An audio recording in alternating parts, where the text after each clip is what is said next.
अस्मदाचार्यपर्यन्तां वन्दे गुरुपरम्परां नारायणसमारम्भाम् आचार्यत्रयमध्यमाम् अस्मदाचार्यपर्यन्तां वन्दे गुरुपरम्परां नाहं कर्ता हरिः कर्ता पूजा कर्मचाचरणं यद्यत् कर्म करोमि तत्तदखिलं शम्भो तवाराधनम्। ओम नमो भगवते शिवानंदाय, ओम नमो भगवते चिदानंदाय, ओम नमो भगवते कृष्णानंदाय। આજના પવિત્ર સત્સંગના પર્વે એક વિશેષ ભાવ વ્યક્ત કરું છું કે અમારા પિતાશ્રી અને એમના મોટા ભાઈ સ્વામી ગોવિંદરાયજી મહારાજ અને એમના નાના ભાઈ વાસુદેવભાઈ એ બધા જ દિવ્ય જીવન સંઘના પરિવાર સાથે સંપૂર્ણપણે જોડાયેલા હતા અને તેમની જ પ્રેરણાથી, તેમના જ આશીષથી આજે અમે આપ સૌની સાથે આ કાર્ય કરી રહ્યા છીએ. તેમનું પુણ્યસ્મરણ કરું છું. અમારા માતૃ શર્માબેન પણ એક મોટા ભક્તિ સામ્રાજ્ઞી હતા. ખૂબ સરળ એમાં જીવન જીવી અને ખૂબ જ ઊંડા અધ્યાત્મ સંસ્કાર એમણે બધા પણ કર્યા છે. એમના પણ પરિવારજનોનું પુણ્યસ્મરણ કરું છું. અને પૂજ્ય માતાજીએ ઘણી વસ્તુ શીખવી છે. એમાંથી એક ભજન જેમનું હતું, એક પદ ખાલી એમને સ્મરણ તરીકે કહું છું. નંદ કે લાલા ઓ મધવાલા, નંદ કે લાલા ઓ મધવાલા, કૃષ્ણ કનૈયા તુમી તો હૈ, કૃષ્ણ કનૈયા તુમી તો હૈ. मथुराई में जन्म लियो है, मथुराई में जन्म लियो है, कैलू चलिया तुमी तो है, कैलू चलिया तुमी तो है.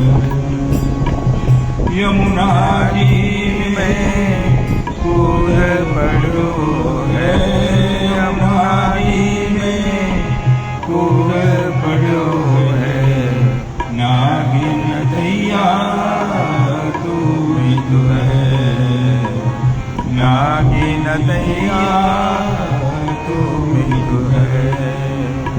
वृंदावन में रास रचो है, वृंदावन में रास रचो है, रास रचैया तुमी तो है, रास रचैया तुमी तो है.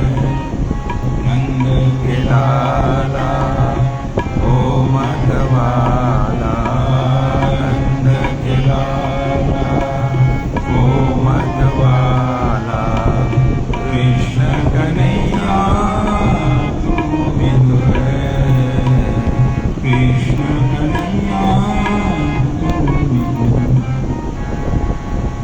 આપણા જીવનમાં મનુષ્ય જન્મ આપણને પ્રાપ્ત થયો છે. એની સાથે સાથે મુમુક્ષુત્વ પ્રાપ્ત થયું છે અને સાથે સાથે મહાપુરુષોનો સત્સંગ પ્રાપ્ત થયો છે. અને એમણે જીવનનું અંતિમ લક્ષ્ય પરબ્રહ્મની સાથે સાયુજ્ય અને એકતા પ્રાપ્ત કરેલી છે. એમના બોધ વચનો બહુ જ અમૂલ્ય હોય છે. એક બહુ સુંદર પુસ્તક છે સ્વામીજીનું, કિંગલી સાયન્સ અને કિંગલી સિક્રેટ. એટલે કે ભગવદ્ ગીતામાં રાજવિદ્યા, રાજમાં યોગ કહીએ છીએ, યોગ એક અર્થ કરી શકાય. અને એમાં 26મું પ્રકરણ છે કે practice of remembrance of God. આ એક એવો અદ્ભુત આદર્શ છે કે આપણે કોઈ પણ ધર્મનું પાલન કરતા હોય કે આપણે કોઈ પણ યોગનું અનુસંધાન કરતા હોય, પરંતુ આ વસ્તુ આપણે લાગુ પડે છે.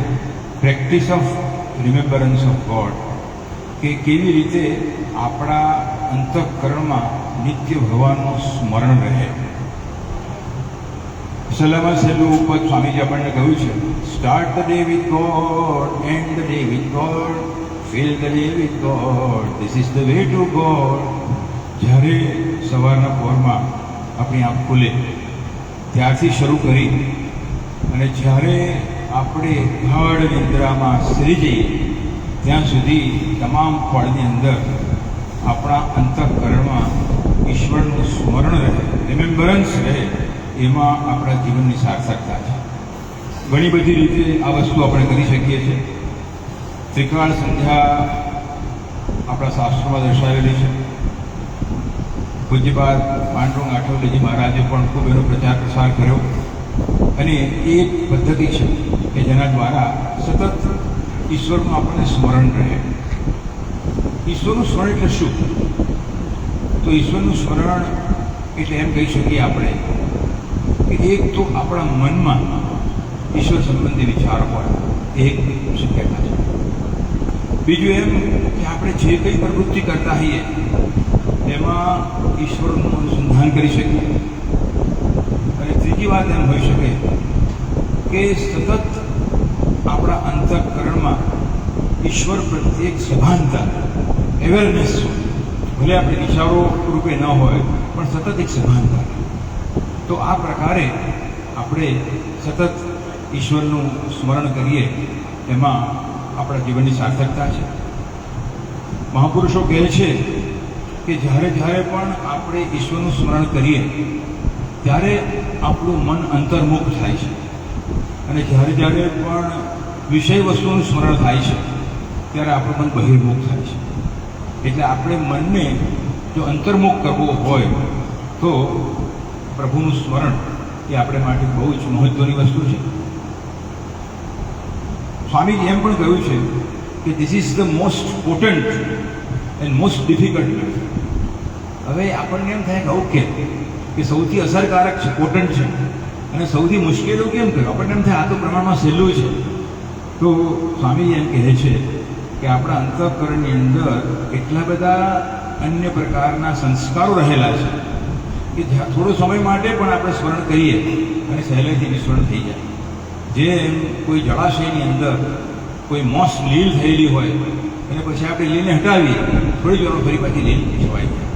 એમ વિષયાકાર વૃત્તિ, વિષયોનું ચિંતન એ બહુ સહજ રીતે આપણામાં થાય છે, પણ ઈશ્વરનું સ્મરણ એટલી સહેલાઈથી થઈ શકતું નથી. એટલે સ્વામીજી કહે છે સ્ટાર્સ એન્ડ ફિટ, એવો એક શબ્દ છે, ફિટ્સ એન્ડ સ્ટાર. એવી રીતે કરીએ તો બહુ લાભ થાય. જેમ પેલા ECGના વેવ હોય તો આપણને સ્પર્ડ આવે, એક આપણે અનુષ્ઠાન કરીએ, ફરી પાછું ભૂલી જઈએ, ફરી શરૂ કરીએ. એ રીતે સ્મરણ કરવાથી આપણને બહુ વિશેષ લાભ થતો નથી, આપણી વિશેષ આધ્યાત્મિક ઉન્નતિ થતી નથી. તો એમાં કી શું છે? તો કે હંમેશાનું સ્મરણ રહે. ભગવદ્ ગીતામાં ઘણા બધા શ્લોક છે પણ અત્યારે સમયનો ભાવ છે એટલે એ દ્રષ્ટિએ જતો નથી. 7મા અને 8મા અધ્યાયમાં, 8 અને 9 અધ્યાયમાં ઘણા બધા શ્લોક દર્શાવેલા છે કે કેવી રીતે નિત્ય ભગવાનનું સ્મરણ થઈ શકે. પણ એ થોડી વાત વધારે ટેકનિકલ થશે એટલે આપણે બધી સહજ સંક્ષિપ્તમાં વાત કરીએ તો શું કરવા જેવું થઈ શકે?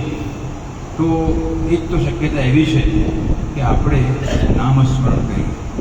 અને નામસ્મરણને કલિયુગની અંદર સૌથી વધારે સહેલી અને સૌથી વધારે અસરકારક રીત માનેલી છે. અને ભગવાનનું નામસ્મરણ એ એટલા માટે મહત્વનું છે કે નિર્ગુણ નિરાકાર અને સગુણ સાકાર એ બંને પરમાત્માના સ્વરૂપને જોડનારી કડી છે. કારણ કે ભગવાનનું નામ છે એ સગુણ છે પણ નિરાકાર છે. એટલે એ ભગવાનના નામ થકી આપણે એનું સ્મરણ કરી શકીએ. એ એક વસ્તુ છે, પણ હંમેશા આ થઈ શકતું નથી. અને સ્વામી સ્વામીજી મહારાજે તેમના 20 આધ્યાત્મિક નિયમમાં એમ પણ કહેલું છે કે આપણે દિવસમાં 200 માળા કરવી જોઈએ. એટલે આપણે તો એટલી થતી નથી, પણ 200 માળા એટલે એની 108 ગુણ્યું તો 21,600 થાય. તો એટલા આપણે દિવસમાં શ્વાસ લઈએ છીએ. તો પ્રત્યેક શ્વાસની સાથે આપણને ઈશ્વરનું સ્મરણ થાય એ એક ઉત્તમ અવસ્થા છે. એ જો આપણે પ્રાપ્ત કરી શકતા હોઈએ તો એક થયું કે નામ સ્મરણ. એ સિવાય શું કરી શકીએ આપણે? તો સ્વામીજી એમ લખેલું છે કે ઘણી બધી રીતે સ્મરણ શક્ય છે. એક એ પણ છે કે રાજયોગની અંદર રાજયોગી હોય છે અને રાજયોગીને ધ્યાન કરવાને માટે જે પૂર્વ ભૂમિકા જોઈએ છે એ જ પ્રકારની પૂર્વ ભૂમિકા અહીં આગળ જે સ્મરણ ભક્તિ કરવાની હોય એને માટે આવશ્યક. યમ, નિયમ, આસન, પ્રાણાયામ, પ્રત્યાહાર, ધારણા આ બધી જ વસ્તુ હોય તો જ્યારે પણ આપણે ધ્યાન કરીએ ત્યારે આપણે ઈશ્વરનું સ્મરણ કરી શકીએ અને ધ્યાન દ્વારા પણ પરમાત્માનું સ્મરણ થઈ શકે. પણ સ્વામીજીએ એમ લખ્યું કે એ વસ્તુ અઘરી છે. કેમ અઘરી છે? કારણ કે એ માયાનો પ્રભાવ જે છે, એ માયાનો પ્રવાહ છે, એની વિરુદ્ધમાં તરવા જેવું છે. અને એટલા માટે એવું થાય કે જ્યારે આપણે ધ્યાન કરતા હોઈએ ત્યારે આપણે એમ અડધો કલાક ધ્યાન કર્યું, પણ એમાં કદાચ 15 કે 20 મિનિટ સુષુપ્તિમાં સરી ગયા. આ યોગાસન કરાવતા હોય, શવાસન કરાવતા હોય ત્યારે હંમેશા શવાસનને સોના નહીં, શવાસનને સોના નહીં એવું કેમ કહેવું પડે? કારણ કે બહુ સહેલાઈથી આપણે તમસમાં સરી જઈએ છીએ.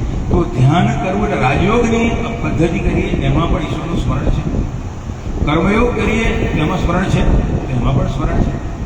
કારણ કે જ્યારે પણ આપણે કોઈ પણ કર્મ કરીએ આપણા સ્વધર્મરૂપે, ત્યારે આપણને હંમેશા ઈશ્વરનું અનુસંધાન હોય.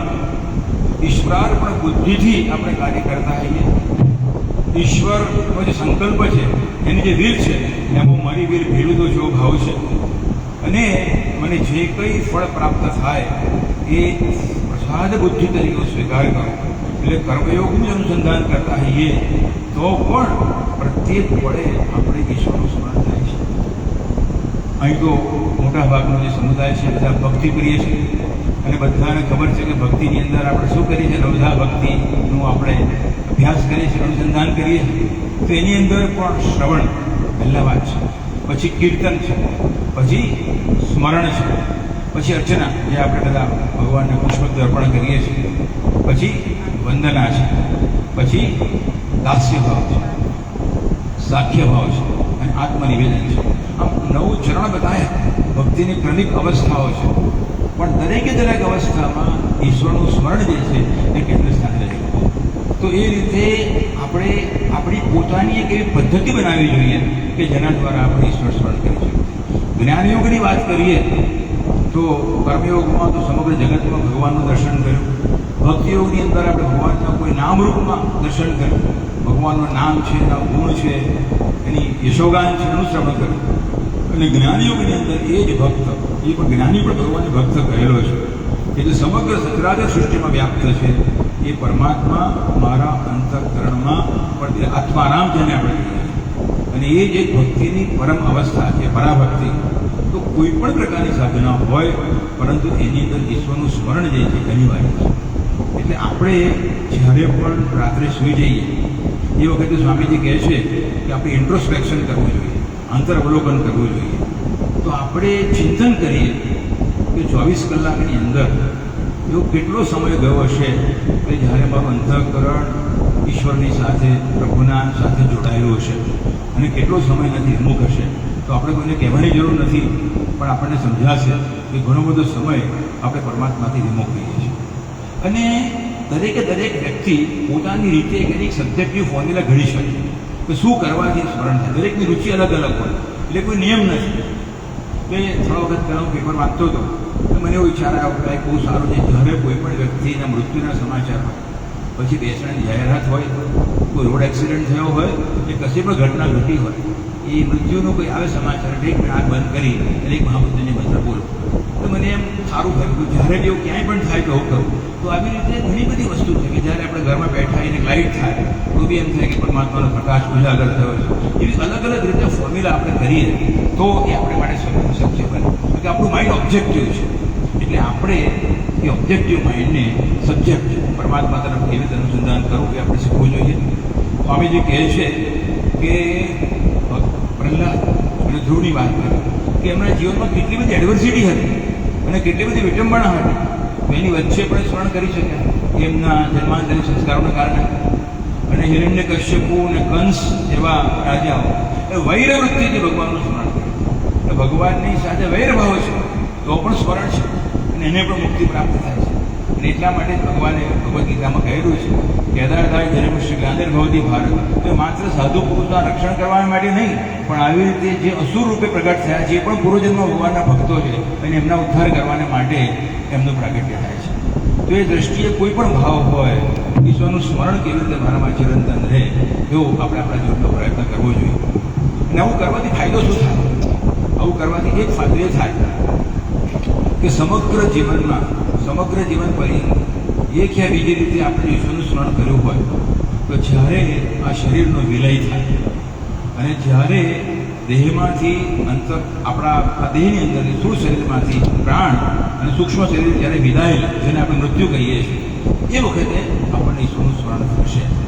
એવું ભગવાન અને મહાપુરુષો આપણને વચન આપે. અંતકાલે છે મામે સ્મરણ મુક્ત વાત રહ્યો એવો પ્રયાસ યાતિ નાસિક સંશય. અંતકાળે જે મારું સ્મરણ કરે છે એ મને પામે છે, એમાં કોઈ સંશય નથી. તો આપણે આખું વર્ષ મહેનત કરીએ અને ફાઇનલ એક્ઝામ હોય એમાં પાસ થઈએ તો પાસ, ના પાસ થઈએ તો ના પાસ.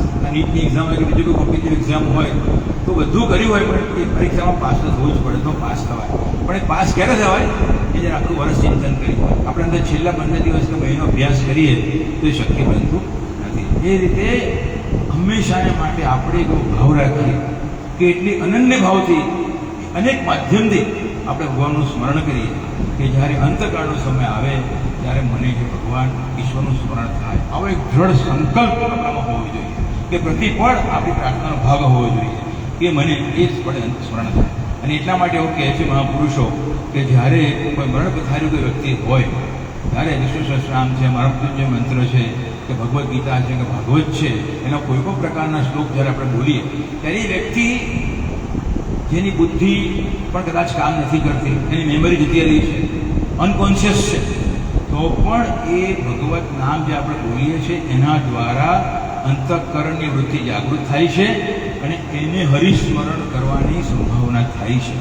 એટલે માત્ર આપણા માટે જ નહીં પણ એવી જે વ્યક્તિ હોય જેના સાનિધ્યમાં આપણે રહીએ તો એની અંદર પણ એ ભાવ ઉજાગર કરવા માટે એ સમયે અંતકાળે આપણે ભગવાનનું નામ કરું, ચિંતન કરું. બાકી એમ કહે છે કે જો આપણે ન કરીએ અને વિલાપ કરીએ તો એ જે આત્મા જે છે એ ઘણી બધી વિટંબણા અનુભવે છે.